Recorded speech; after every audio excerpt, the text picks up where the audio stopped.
السلام عليكم ورحمة الله وبركاته. بسم الله الرحمن الرحيم.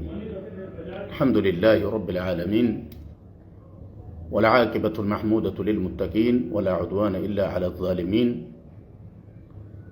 ثم صلوات الله وتسليماته على سيد الأنبياء والمرسلين نبينا محمد وعلى آله وصحبه أجمعين. أما بعد، حضور الكرام مستمعي الأفاضل، حياكم الله وبياكم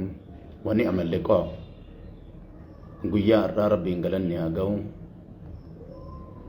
قيا بريد قاريتشو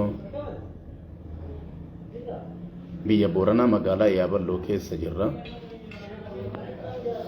كوني تولى ربي كياتي كما قدتين إسيادني دعيد أن نفانها بوتنيف وانجن هندا أكا أنا في ربي جدو كسانتمي لاكتين كبري لاكتين كان أرجي فينا أجهيه لاكتين أكرب نقولو واني وليد آمن يوكا جراتو تاتي أنقفني والربين كينا آمي سبحانه. ربي قافت آمي صداء فيد آمي أواتا كدراتي في كبودات الله. ولقد وصينا الذين أوتوا الكتاب من قبلكم وإياكم أن اتقوا الله. أن الأواتا دراتي في كبودات اللي صداتي آمين صدات لاجد ربي سبحانه وتعالى. ربي صدات لا وأياد دنيتي ربي صدانان كبرت كقط كبوج كفودو هد كهيرمو هد كرا صدا ربيتين ونأتي تنجين تقول لنجرو نما ربي صداتي نمني متى نما قدين قبلني ربي تقول جماله نما ربي صداتي كجنا ما قال بري نما نكو أكاني بري ربي ماله نما ربي نين صداني بل ما نما تي ربي سماد دبا عمري بل ربي إيسات تبناتت وسينون إسدبه بري أنباتا نمني نما جلان بني أنكو أكا إيغسي والجالد أفان توكو چتايا وليكود بيكا كيسنت بوتا قودا هيوت بوتا قودا دبرتي بوتا قودا دربا بوتا قودا غربا بوتا قودا واجاد دنيت جيتني مارغا كيس ولرت تيسا ولفنا ولرت تيسا منا وليلنا وليغلا amala gaarii horadha irra gurguddaa wanni namni jannataan seenu taqwallahi wa husnul khuluq sodaa rabbiitii fi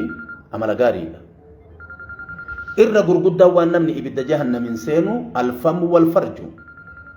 afaan isaatii fi qaama saalaati afaan isaatii fi qaama saalaati afaan yoo jedhamu waan ittiin nyaatanii garatti gadi taruun adabamta afaan yoo jedhamu foon xiqqaa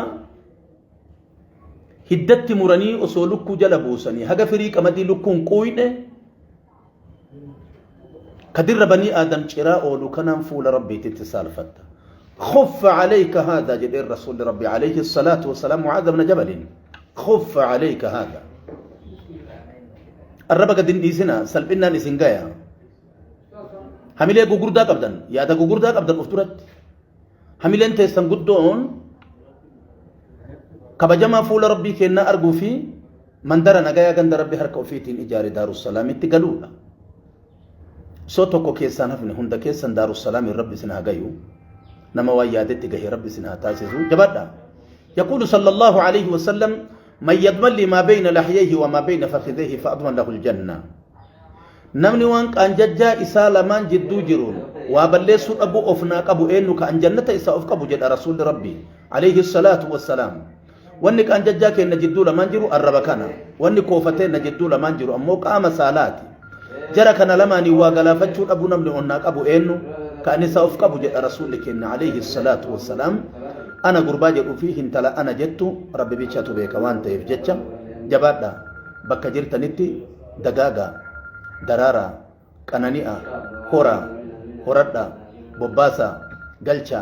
walinyadha walinyaatina walbeeka waliwallaalina waluladha walintireeffatina walyaada walitti yaadina. Assalamu alaykum wa rahmatullah. Allahumma salli ala Muhammad wa sallim.